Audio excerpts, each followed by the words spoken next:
Vamos a comenzar respondiendo las preguntas número 29 a la 38 con base en la información que nos suministra el siguiente texto. El paso del tiempo como elemento configurador del reconocimiento histórico de la literatura precolombina en Colombia.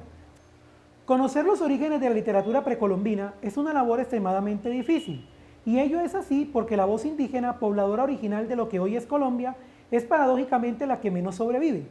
La violencia de los conquistadores y sus esfuerzos por imponer sus costumbres causaron la pérdida de textos legendarios. Algunos de los textos sobrevivientes, como la leyenda del Yurupari, narración de origen amazónico escrita por el indio José Roberto hacia el siglo XIII y traducida al italiano por el conde Ermanno Stradelli, están entre los que aún conservan vestigios de cómo permanecen latentes las concepciones del mundo de un pueblo o cultura, así como su historia y literatura, pese al paso del tiempo. Yurupari es un héroe mítico conocido en Brasil y Colombia. Pertenecía a las culturas que habitaban la actual Colombia antes de la llegada de los españoles, la cultura San Agustín, la cultura Tierra Adentro, las culturas doradas entre 1200 y 1510, o los taironas, muiscas, quimbayas, zenúes y calimas, entre otras.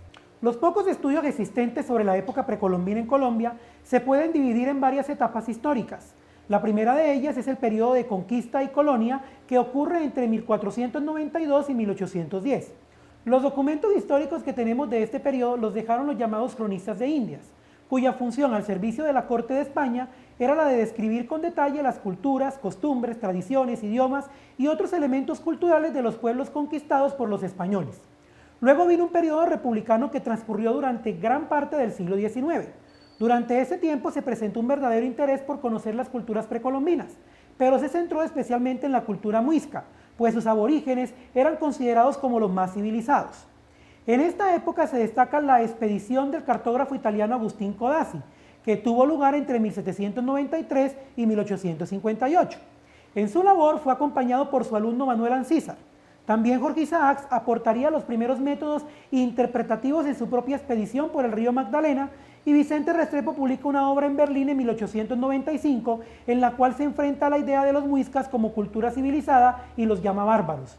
Esta obra hará que se cree un desinterés por los estudios precolombinos hasta 1924. Con lo anterior, es hasta bien entrado el siglo XX cuando surge el interés de los historiadores colombianos por estudiar las culturas aborígenes del país más allá de su condición civilizada, pues lo hacen para estudiarlos de forma objetiva como culturas diferentes, independientes y valoradas en sí mismas, y no con la lectura del lente occidental o bajo la arrogancia del concepto de civilización, hoy tan cuestionado por la antropología.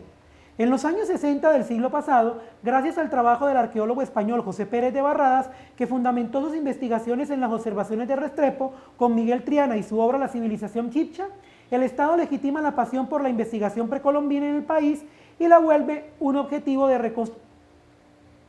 reconstrucción y consolidación del patrimonio histórico nacional. Nacerán a lo largo de estos últimos 40 años instituciones, museos y científicos nacionales y extranjeros que le darán toda la importancia que se merece a la materia. Adaptado de Cruz Cronfield Fernando, fragmento del paso del tiempo como elemento configurador del reconocimiento histórico de la literatura precolombina en Colombia. Pregunta número 30. En la expresión aún conservan vestigios de cómo permanecen latentes las concepciones del mundo de un pueblo o cultura. La palabra subrayada podría reemplazarse por otra sin que se alterara el sentido del texto. Esa palabra sería A, sitios, B, personas, C, razones, D, rastros.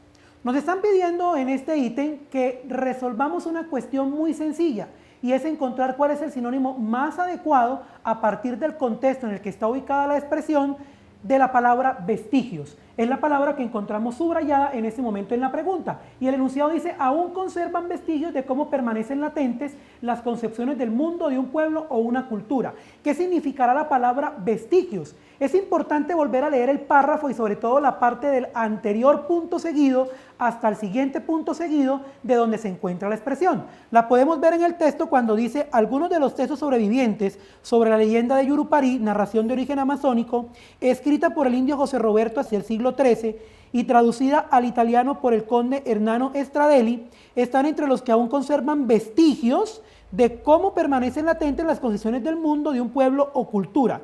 Ese es el contexto que tenemos. Y la parte anterior está hablando de los textos sobrevivientes como la leyenda del Yuruparí, la narración del indio José Roberto, o hacia el siglo XIII, que fue traducida por el conde Hernando Stradeli, están entre los que aún conservan vestigios. ¿Qué significará conservar vestigios? Las opciones nos hablan de sitios, personas, razones y rastros. Si vemos que son unos textos que hacen referencia a una cultura, que es la cultura precolombina, ¿qué serán esos textos? ¿Serán sitios? Evidentemente no son sitios, como dice la A, porque no nos está hablando de lugares cuando se refiere a que son los que conservan vestigios. ¿Estaremos hablando de personas? Tampoco se está hablando de las personas, sino de la obra literaria que se cuenta entre lo que aún queda. ¿Razones? Podría ser, es la más cercana, pero hay una mucho más precisa que las razones de lo que se encuentra todavía latente o vivo de esa cultura, y es rastros. Esas obras son rastros que pertenecen a esa cultura, elementos que todavía quedan vivos y que los podemos retomar para seguir estudiando la cultura precolombina. Entonces, el sinónimo más correcto para poder reemplazar la palabra vestigios es rastros. Diríamos, aún conservan rastros de cómo permanecen latentes las concepciones del mundo de un pueblo o cultura. ¿Cuáles son esos rastros? Las obras literarias, en particular el Yuruparí, que son las que cuentan allí en la parte anterior de ese contexto que se nos está citando en la pregunta. Por esa razón, entonces, la respuesta correcta para la pregunta número 30 es la opción D.